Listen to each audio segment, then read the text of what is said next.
요즘 친구들로부터 많은 부러움을 받고 있다. 너희 부부는 어떻게 싸우는 일 없이 편안하게 지낼 수 있느냐고 물어온다. 아직 독신으로 지내는 친구는 자기 주변에는 불화로 이혼을 한 사례도 적지 않아서 막상 결혼을 해야겠다고 생각하면 암담하기까지 한데 그나마 나에게서 위안을 받는다고 한다. 여러 남자친구를 사귀어 보았으나 번번이 헤어져야 했던 친구는 어떻게 하면 괜찮은 남자를 만날 수 있냐고 물어온다.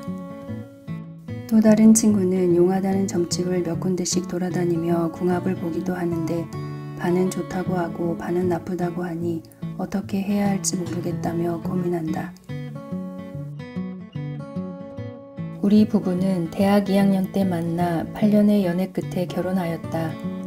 현재 IT 업종에 종사하고 있는 남편은 일의 특성상 남들보다 미리 작업을 해서 주중에 업무에 차질이 없도록 해야 하기 때문에 항상 바쁘다. 일주일에 3일 정도 야근을 하고 일찍 퇴근한 날도 집에서 일을 하는 경우가 많다. 주말이라고 한가한 것은 아니다. 회사에 출근하기가 일수고 그렇지 않으면 모임이 있거나 법문을 듣기 위해 절에 간다. 안팎의 경조사를 챙기는 것도 보통 일은 아니다. 그러다 보니 부부가 오붓하게 앉아서 대화할 시간이 사실 별로 많지 않은데 그러면서도 불만 없이 행복하다고 느끼는 이유는 남편과 나 사이에 두터운 신뢰가 쌓였기 때문이 아닌가 싶다. 우리 부부에게도 어려운 때가 없었던 것이 아니다. 결혼 첫 해에는 많이 싸웠다. 연애 시절과 달리 완벽함을 요구하는 남편과 자유분방한 내 성격이 맞지 않아서 충돌이 많았는데 논리적인 변론으로 자신의 정당성을 주장하는 남편 때문에 밤을 하얗게 지새우며 다툰 적도 있다. 그러고 나서 얼마나 속이 상하던지 친구에게 하소연하고 울어버렸다. 감성이 여린 나는 화가 나면 논리적으로 대응을 못하고 감정에 겨워 울기부터 한다. 특히 남편이 살림 솜씨에 대해 지적하면 마음에 상처가 됐다. 그런 것이 쌓이면서 남편이 마치 직장 상사나 시어머니 같이 어렵고 불편했다. 맞벌이를 할 때에는 남편이 집안일을 돕기도 했지만 내 눈에는 그저 생색내기 정도로밖에 보이지 않았다. 남편과 사귄 시간이 꽤 길지만 그래도 나는 결혼에 대해서 별로 생각이 없었는데 결혼해도 행복할 것 같지 않았다. 그것은 어릴 적부터 우리 부모님이 행복한 결혼 생활을 하고 계시는 것 같지 않다고 생각했기 때문이다. 그러다가 우연히 남편과 함께 가정학개론 강의를 들은 적이 있다. 강의를 듣고 나서 남편이 이런 말을 했다. 왜 주부들이 아이를 가지면 육아서적을 사서 보고 태아의 정서 발달을 위해 클래식 음악을 듣는 등 몇 개월씩 공부를 하면서 정작 중대사인 결혼을 앞두고는 자신의 남은 반평생을 어떻게 살 것인지에 대해 아무런 준비를 하지 않느냐는 것이었다. 그 말을 들으니 고개가 끄덕여졌다. 그런데 그때는 어떻게 해야 할지를 몰랐다. 주변에 그런 일을 해줄 수 있는 기관도 많지가 않았고 정말 행복한 부부 생활을 영위하고 있는 존경스러운 어른들을 찾기도 쉽지가 않았다. 우리는 흔히 인성교육은 청소년 시절에 이루어진다고 생각한다. 사실 요즘 대학 교육은 생계를 위한 취업 목적인 경우가 많다. 그러고 나서 직업을 갖고 사회생활을 하고 이것저것 바쁘게 산다. 깊은 사유나 성찰 없이 그때의 경험한 세계를 그대로 받아들이고 거기서 얻은 인식을 고스란히 자기 것으로 만든다. 그러다 보니 결혼에 대해서도 별 준비 없이 재력, 학력, 외모, 집안, 배경 같은 조건들과 감정에 의지해서 결정한다.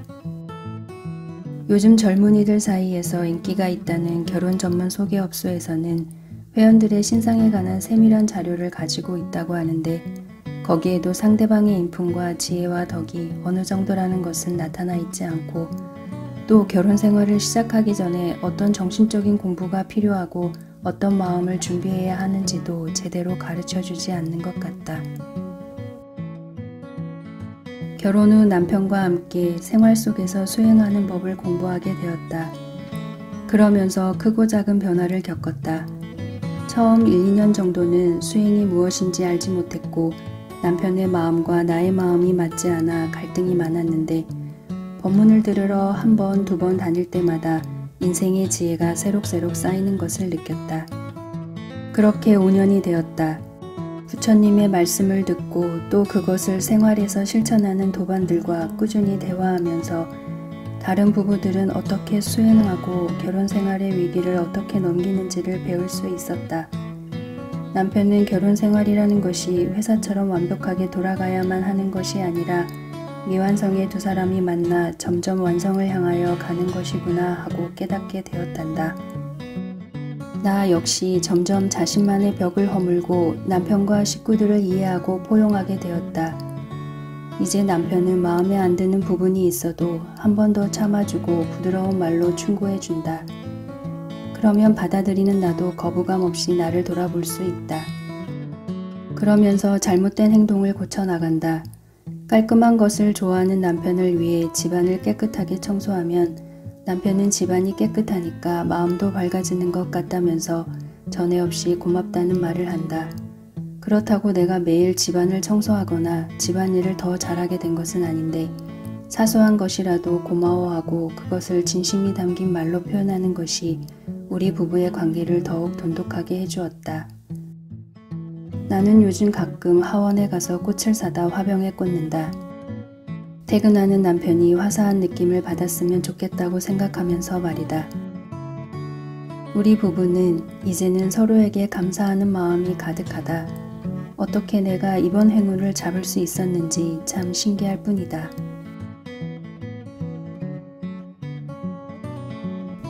대부분의 사람들은 늘 내면적인 것보다는 밖의 세상에 관심이 있다.